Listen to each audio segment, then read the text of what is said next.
Coming up, Fargo police need help finding a runaway teen. And a local woman with ties to Ukraine is speaking out about her concerns on the country's war with Russia. Plus, community members show their support for a local woman battling stage 4 brain cancer. Valley News Live at 10 starts now. This is Valley News Live at 10. Tonight, we start with breaking news. Good evening. Thanks for joining us. I'm Nishay Taylor. Fargo police say they need help finding a runaway teen. They are looking for 12-year-old Vivian Tote. She was last seen at 6:45 this evening. Authorities say she ran away from her home near the Delta Hotel on 42nd Street South. Tote is just over 5 feet and weighs about 70 pounds. She also has brown eyes and dark hair. If you have any information on where she might be, you are asked to call dispatch at 701-451-7660. A man was arrested last night after leading police on a pursuit through West Fargo. Police arrested 31-year-old Noel Saucedo, who has no permanent address. West Fargo PD says around 10 p.m. officers responded to the 600 block of 3rd Avenue East after the vehicle had been reported stolen. A delivery driver had left the vehicle running while making a delivery, and that's when police say Saucedo took off in that vehicle. WFPD says officers attempted to stop the car, but Saucedo fled from officers and drove through West Fargo onto I-94 at high speeds. After a short chase, tire deflation spikes were thrown, which stopped the vehicle. Saucedo tried to flee on foot, but law enforcement was able to catch him, and he was later taken to the Cass County Jail. He's facing several felony charges, including reckless endangerment and fleeing. Meanwhile, the man found dead on top of a North Fargo building yesterday has been identified. Fargo PD says the deceased is 24-year-old Harrison Toyne. Just before 8 a.m. yesterday morning, police were called to the John Deere Electronic Solutions on 44th Street North, where Toyne was found on the roof. Police say Toyne's death appears to be a non-suspicious workplace-related incident, which is now being investigated by the Occupational Safety and Health Administration. A Russian missile has hit an apartment building in the capital city of Ukraine this morning, according to the Ukrainian Minister for Foreign Affairs. Officials say the rocket hit 5 floors of the high-rise, and at least 80 residents were evacuated. Walls in several individual apartments were blown out. The missile also blackened interiors and spread debris throughout the damaged floors. At least 6 civilians were injured. As the battle rages across the Ukraine this weekend, the U.S. has announced hundreds of millions of dollars in military assistance to Ukraine. Here's the latest. The battle is underway for control of Ukraine's capital, Kyiv. In Kyiv and in key parts of the country, our army is in control. A senior U.S. defense official says more than 250 missiles have been launched at Ukraine as of Saturday. Cameras capturing Russian armored vehicles streaming toward Ukrainian territory. The U.S. offering to evacuate Ukrainian President Volodymyr Zelensky. Zelensky refusing. We are not putting down arms. We will be defending our country because our weapon is truth.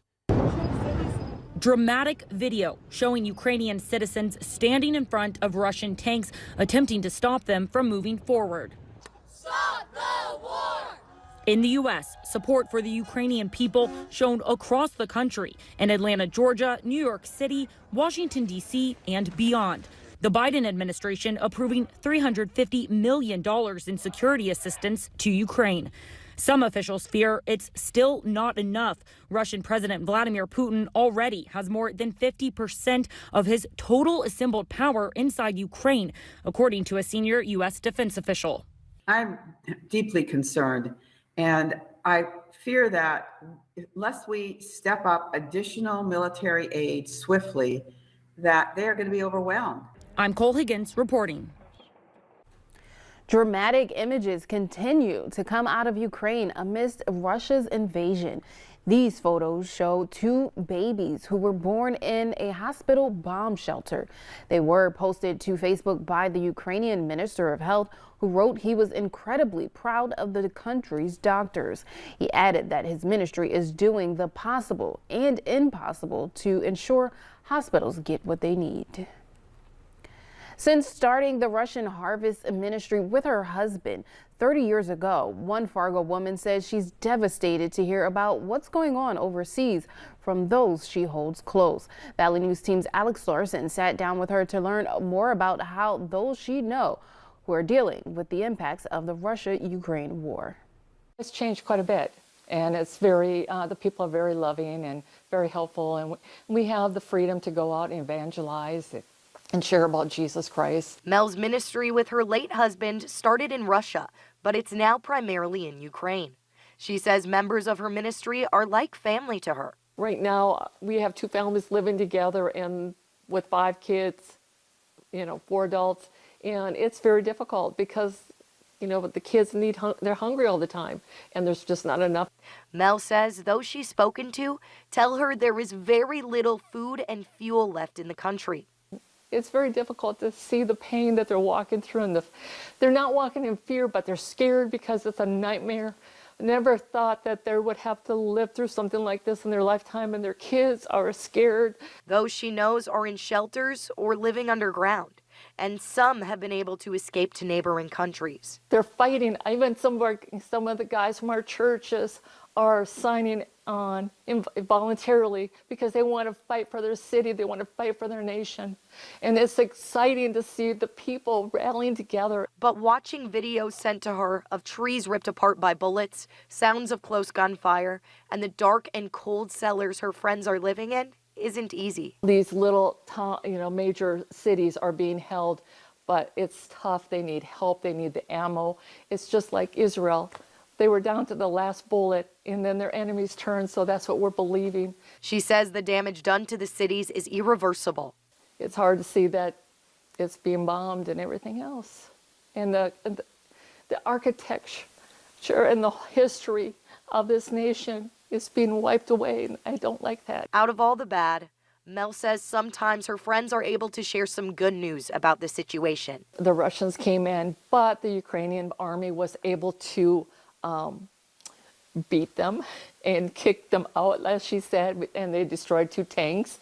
And I just saw pictures that they're going through the streets again, the Ukrainian army, so that's exciting to hear. In Fargo, Alex Larson, Valley News Live. Later on Valley News Live at 10, a local woman battling stage 4 brain cancer gets support from the Horace community. But first, we may be getting a break from those below 0 temperatures this week, but a chance of snow is heading our way. Summer's next.